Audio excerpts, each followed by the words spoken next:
Hi guys, welcome to another episode of Path of Exile. My name is Wilfred, and as promised, this video is really for those who are new to this game. I know a lot of you have been following me in YouTube thanks to Marvel Heroes, the game. And as we all gamers here would like to, from time to time, try out other games as well. And for those who would like to follow me on the Path of Exile journey, this video is for you.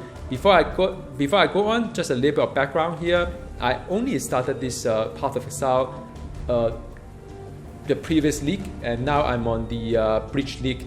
I spent about 120 hours, not really a lot, but I got a lot of knowledge from my YouTube channel community here.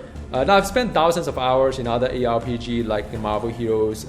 Some I've spent some time with Diablo 3 as well, and so on and so forth. So this video is really about sharing my experience. I hope to get you to a journey as quick as possible. So I'll cover all the fundamental basics here, but without overburdening you with too much detail, because I believe that a game should be intuitive enough for you to find out what is next kind of thing. All right. So now, just before I get there, some of you asked me, some of my friends asked me, how would you describe Path of Exile in just a couple of words? I think, a couple of things just would like to share with you is that I think it is a very challenging game, very, very challenging. It's a creative game because it requires quite a lot of your creativity when you play this game, a lot of constraint and so on. I'll talk a little bit about that. It is really rewarding as well because every time you get challenged and sometimes you hit the wall, and by the time you could actually overcome it, you felt so much accomplished. So that's one thing that always got me back. Although sometimes, a lot of time I sort of gave up, with the game, but I always come back and try to sort of see whether I can go further, a little bit further kind of thing. It is very exciting because every death, especially at higher difficulties, means an XP penalty for the soft core. Well, of course, the hardcore is like when you die, it's sort of like your character just moved to another league kind of thing. So it's very, very exciting. Defeat means a lot. And also, it is a truly free to play. I have yet to encounter a game that's really truly free to play. But yet, I also support a game purchasing pack because I would just like this game to continue grow for the pure cosmetic items. All right. So now, first thing first, many people ask me when I introduce this game to them is that what is a league? Now, I myself took a while to understand what a league is. In Diablo 3 kind of concept, it's called season.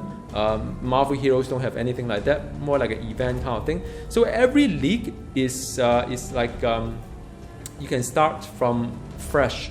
Everyone, veteran or new players, they start at the same place.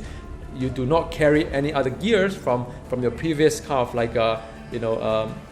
character and so on. Everything starting from the league, which is in about 8 days time, is a brand new league. Everybody will go in creating a brand new character. It will be a fresh new economy as well for trading, and also every league they will put something new to it. So it's like a new mini expansion every other month. So that's a league.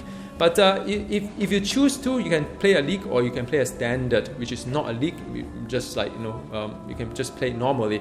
But I always advise people to start with a league because you got nothing to lose really.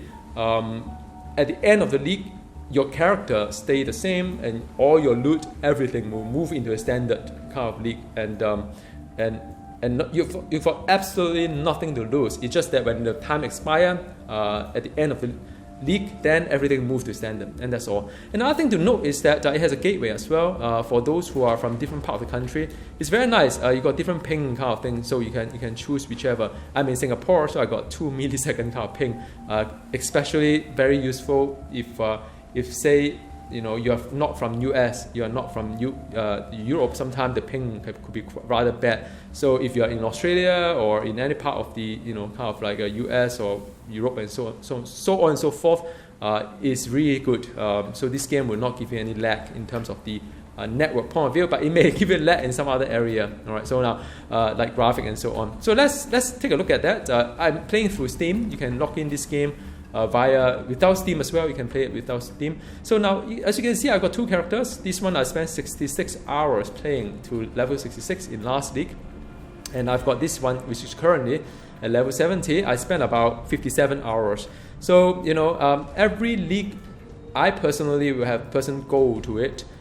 There are challenges, there are reward as well. So for example, I've got footprints as the cosmetic kind of thing for the last league, and this league I got it as well. Now, how do you create a character? You can actually click create here, and so that's one that you can this is the one that I've been talking about. You could create a standard, just like any other standard game, or you can create a season or call a league character, which would be what usually what people do. You can do a soft core or you can do a hardcore, depending on how hardcore you are. So say for example I choose a bridge league, which is the current league that we have, 8 days left for example.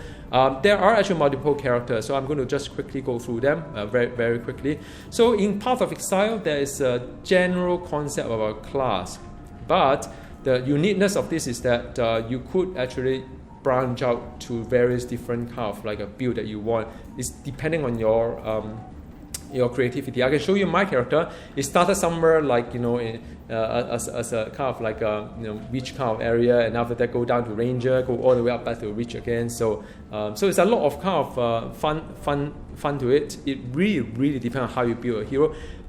Character, and also each character will have something called Ascendency as well, meaning that you start with a class, but you can specialize into another a better class, kind of higher tier class and stuff like that.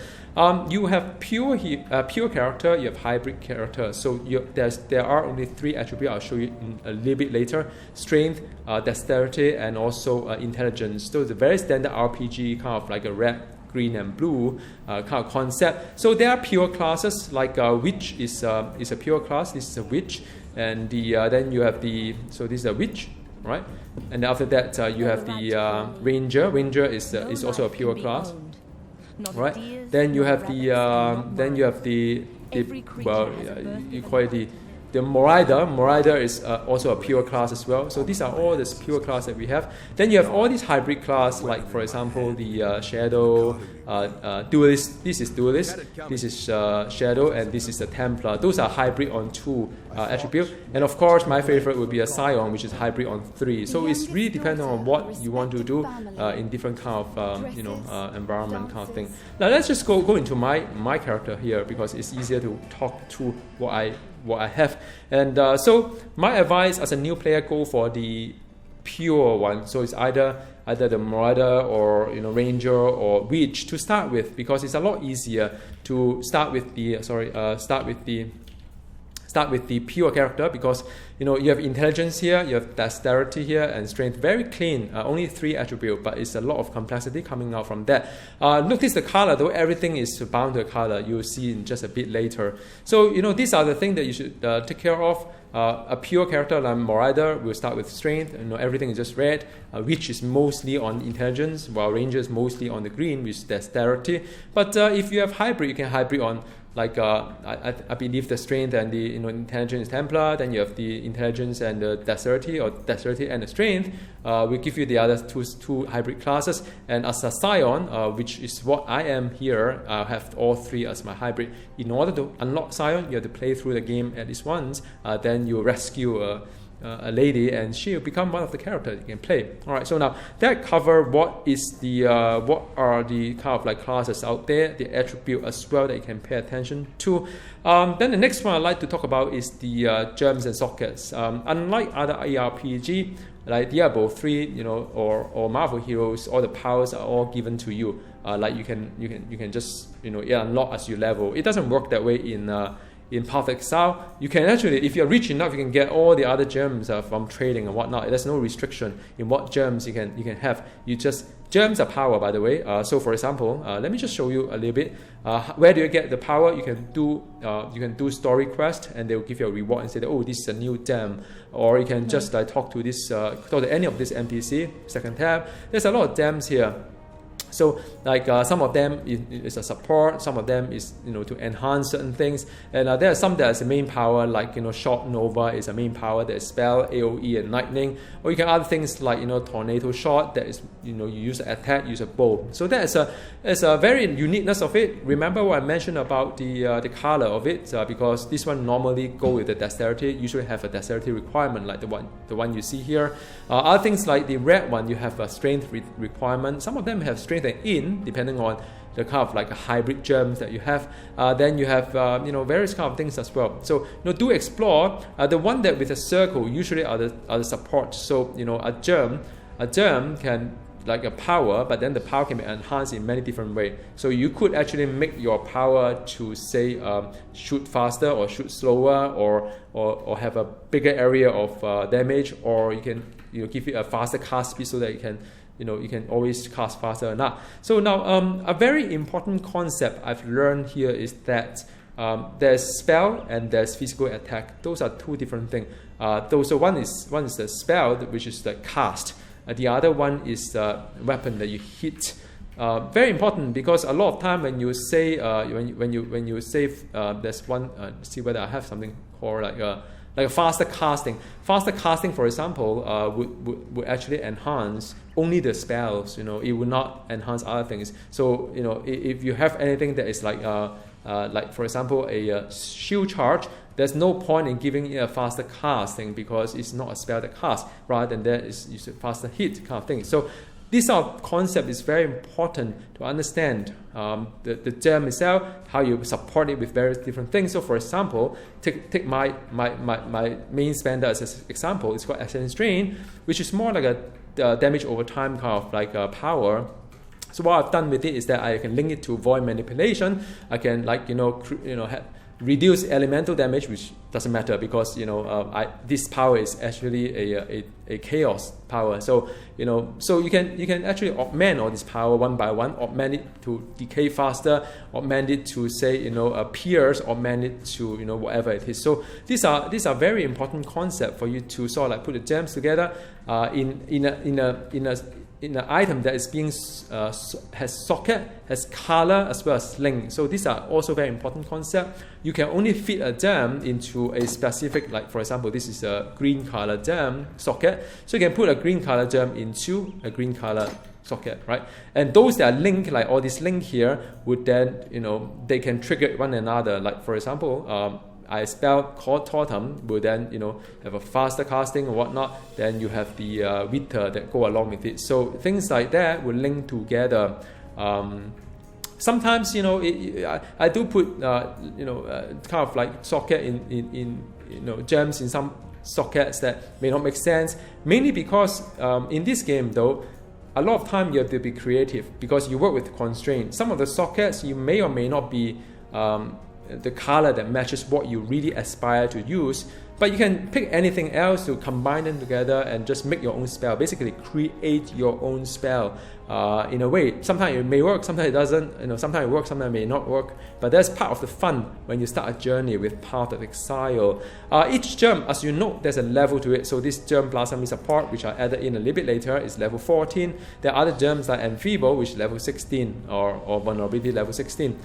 Then you have the Wither level 17, Ascendency level 17. So different kind of gem, depending on when you start leveling it, because each gem itself has to be leveled up into something else. Like like this one, Summon Stone Golem, will have to sort of like level up and keep leveling up. So if you are from the Marvel Heroes era, probably you can relate to a power rank. So last time, before the biggest update ever, you can actually increase the power rank as you level up. As you gain more level and stuff like that, you can increase. Same as for the gems. The gems itself, if it is level 1, it hit very, very minimal. But as you level up the gem, it get more and more fantastic. There's also a secondary weapon here. You can click on the secondary weapon. I usually use it to sort of like sometimes I use it to as an incubator for gems that I may use in the future. Things that I think that like faster casting is something that I would like to use, but because I don't have the sockets currently to link the power, doesn't mean that I can't have a head start to start leveling them. So I can level them, and like for example, this one is a good example. I told you that my main spender is Ascendency. Why do I have another one here? Because I've managed to find one with a quality. You see the quality there, 16%. So what it means is that this gem, when it level up to the same level as my main spender gem here, which is this one here, it will beat it because of a higher quality. So everything here has quality. Like the item here is a quality plus 20%, quality plus 20%, quality plus 20% means that, you know, it is a better quality. You increase the quality. So if you are from Marvel Heroes world, you can increase your unique from grade 66 to 63 to 66 to 69. Same concept here, but this is an incremental kind of like, you know, increasing the quality and so on. So, you know, it is very, very, very kind of like rich in the sense that, you know, you may have to force into a build or, you know, kind of like a rotation that you may not, you know, be at the end game yet because you just have the limited number of sockets or color of it or the linkage of it. But it doesn't mean that it's no fun, because that actually to me is more fun. I have to work with my constraint, think something out of the box, use something that people may not use, something that may not be popular. Doesn't mean that it's not fun. All right, so that is one thing that I'd like to talk about. All these are gear that would of course drop in the game and so on. All right, so now next one I'd like to talk about is the passive tree.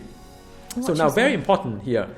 Many people have a little bit of misconception about sort of like Path of Exile, thinking that, even I myself as well, thinking that it is a very nonsense game because, you know, if you make a mistake, then you are ruining the entire character and so on. So let me share this with you one thing. You know, after I played this game for quite some time with all my friends' help, I've come to the realization that there are decisions that really matter, but there are actually a lot of flexibility for you to get things out of the box as well. So what it really means is that, you know, that once you recognize what may ruin your character, and you sort of like do some research or thinking and whatnot behind it, you're likely to come up with a good character that can carry you as far as possible. But then again, at the end of the day, it's about your own personal goal. Not necessarily everybody has to be some of these top tier YouTuber, one shot all the bosses and so on. You know, they may be fun on TV, but at the end of the day, you know, you have to learn your way to get there. I define my own personal goal league after league and say that, okay, so I'm going to beat myself in my next league and so on and so forth, try something new and stuff like that. So you too should set your own goal, not necessarily have to be determined by what you see on YouTube, what people can do. You know, that doesn't mean that it's not fun. When you can't one-shot the boss, I find it rather fun that I need to struggle and dodge a bit and have to understand the mechanism and why I keep getting defeated and try to overcome the content that way, rather than having like just one power and kill the boss at one shot. It never happened to me ever. So that's something that I would like to sort of like at least let you know there are enough flexibility, like the germs here, like the socket, like the germ and socket that you see just now I showed you. There are a lot of flexibility there. You can change the color of the socket if you so wish to. Well, of course, you require a little bit of crafting there. I'll talk a little bit about later. Require a number of links that you may or may not have. Require a lot of gear composition to make sure that you have some of this extra kind of like a power to make your build work. So there are a lot of flexibility to it. Now, but there is actually one thing that decision matters. For example, if you so decided to be a necromancer, you cannot suddenly say, oh no, I don't like to be a necromancer at the end game. I'd like to change to a fire witch. You could, but it really costs a lot. So sometimes it may be even better if you start from the ground and level another witch. And after you've done it a couple of times, it doesn't really take that long to get to another character. So what I'm trying to say is that yes, there are some restrictions in this game. You know, you are not expected, you will not be able to switch from necromancer witch just, you know, like that, then you go into a say, you know, fire witch or whatever it is. You can't do that. So you have to make a decision. You have to stick by whatever build it is. You have to make it work. So that is a challenge, one of the challenges you have. Now, what do I mean by all these things? There's something called the passive tree. When you first look into this one, it's super intimidating. I must say, you know, all these nodes mean something. All these nodes mean like, you know, what on earth all these like increased lightning damage or, you know, whatever it is. Now, the idea is this: every class, depending on, you know, like for example, mine is Scion, so I start somewhere here. This is my starting area. But then, you know, when you are witch, you start probably somewhere here. Right, so all these nodes usually are related to the class itself and the class itself and so on and so forth. But like I said, you know, it doesn't really restrict you from venturing into another class. So if you look at my Scion, I actually went all the way to pick up something over that side, you know, or over closer to which side. But then I went all the way down to the ranger side. Then I swing all the way out to near the life side of it, the warrior side or whatever you call it. And then I go all the way up to the witch side. So it doesn't really matter the path. is a Path of Exile. The path is the one that you should determine upfront. Now, do you have to sort of like, you know, research and read the internet, like you know, going through everything before you even play a game? No.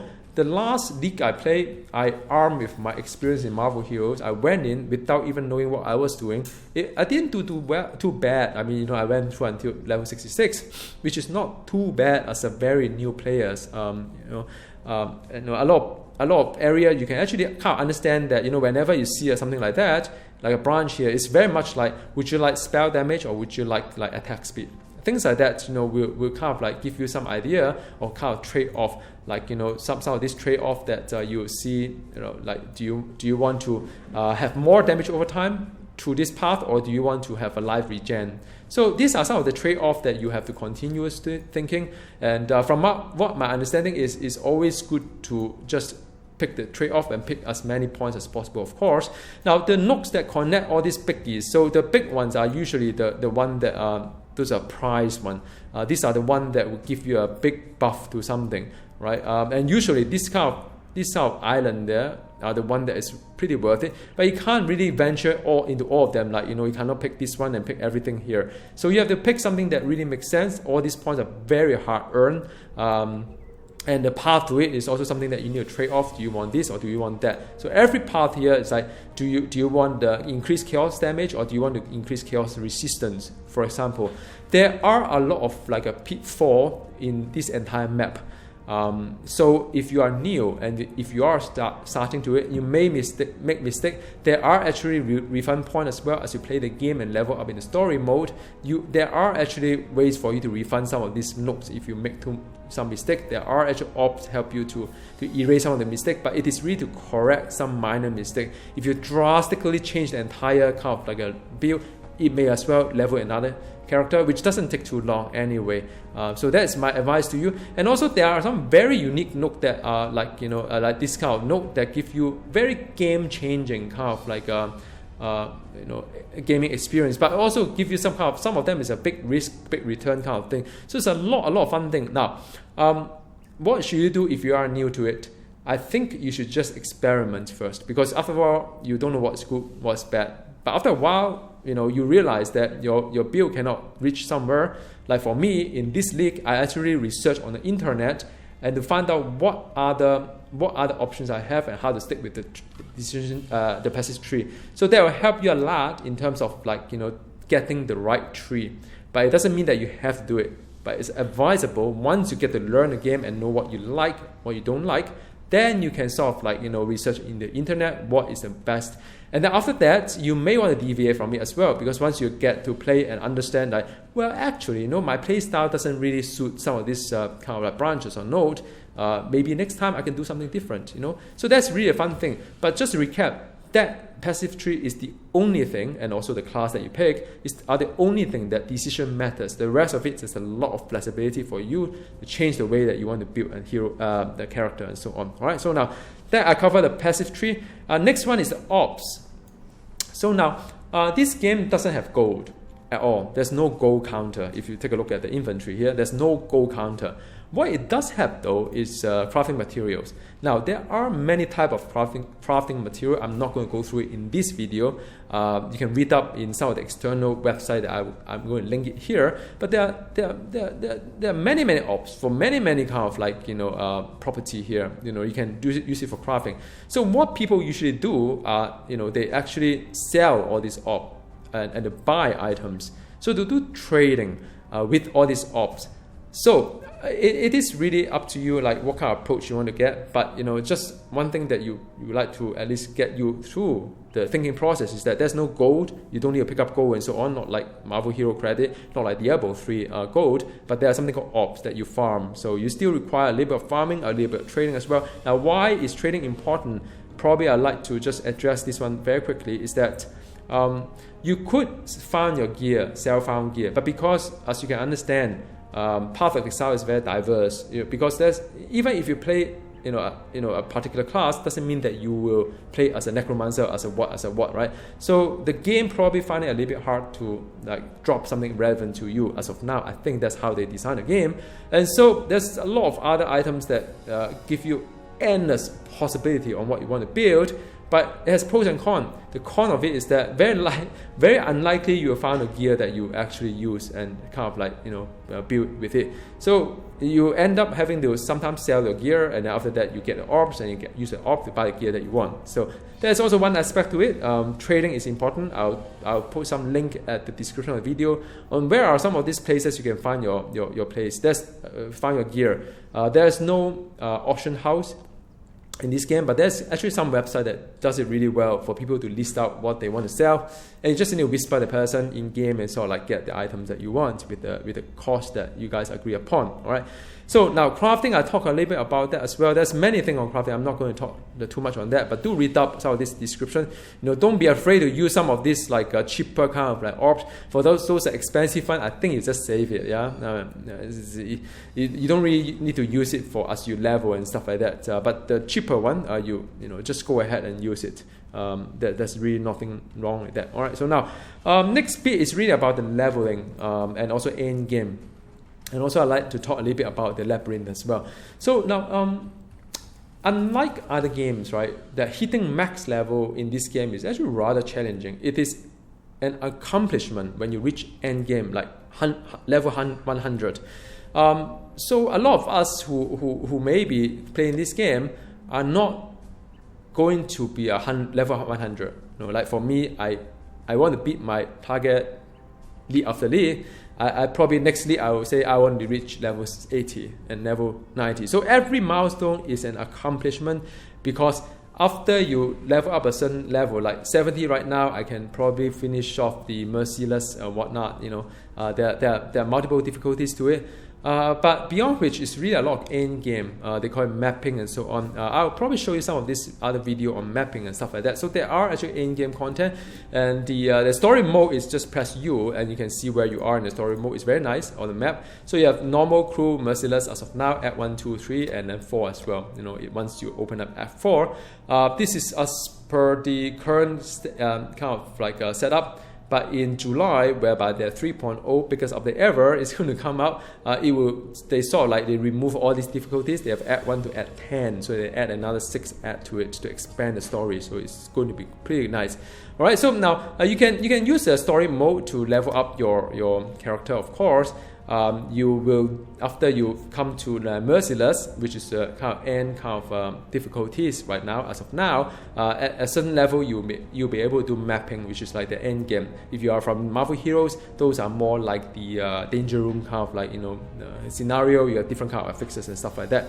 So it's very, very good. A lot of things to play around. Another thing that also note is that you have something called a hideout. Now, depending on where you are in the progression, you see some master here, like this one here. This is actually a weapon master. So, like weapon master right now is level 3. So think about it like all this reputation kind of thing that in Marvel Heroes, a GLF kind of like a vendor. In other games like World of Warcraft, there are a lot of reputation. So there's a lot of master that will help you crafting as well. But what essentially means is that you can create a hideout with a master, like a player's housing. So I do have one. You may have seen it in my last video, which is the Master of the Dead.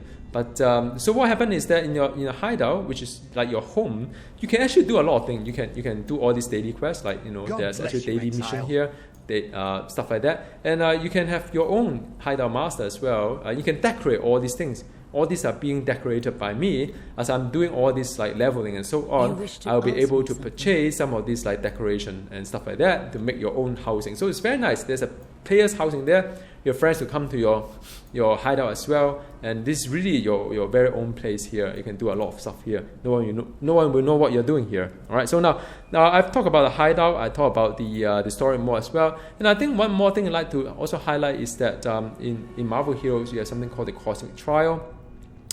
In Path of Exile, you have something called the labyrinth. So it's called Ascendency, which is like a cosmic trial, and you have to sort of like do all this kind of like a quest before it's being open, and it's really hard inside. Inside there's a lot of traps, like a platform game in some sense. There are a lot of traps that can kill you very, very fast. Doesn't matter what level you are. And also, if you die inside this test, you have to restart from again. Sometimes the test will take you like half an hour or whatnot. So it's very, very exciting. Try not to die inside. So that's another kind of like things you can play with Path of Exile. So that is really about it.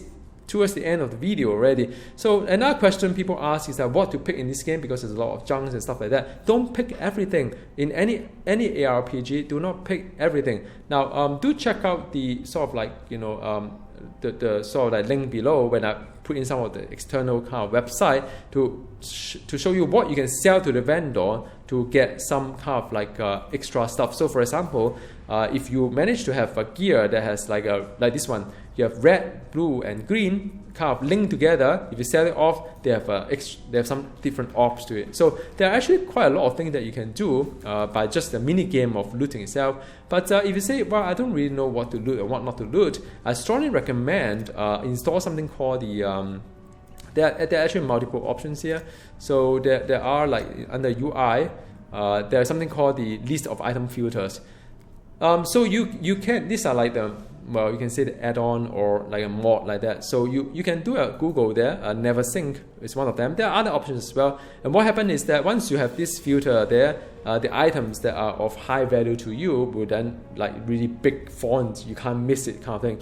So it helps you to sort of like pick the one that you want. But don't pick everything. Don't pick everything. All right. So now with that said, it's really towards the end of the video, and I hope you got an idea of how to sort of like play this game, how to enjoy and at least get you started on what to do with this game. And there's still a lot of things for you to explore. I mean, this is by no means a complete kind of tutorial getting started on what this game is about, but I hope at least give you some idea, some confidence that you can, all right, so I'm going to start, start playing this game, and I'll let you explore the rest of it. I can't really spoil all the fun for you. So in any case, do drop me a note at the description below if you'd like to ask some question on Path of Exile. Even if I can't answer, I'm pretty sure my YouTube friends here will be able to help you out. All right, so see you next time. Goodbye.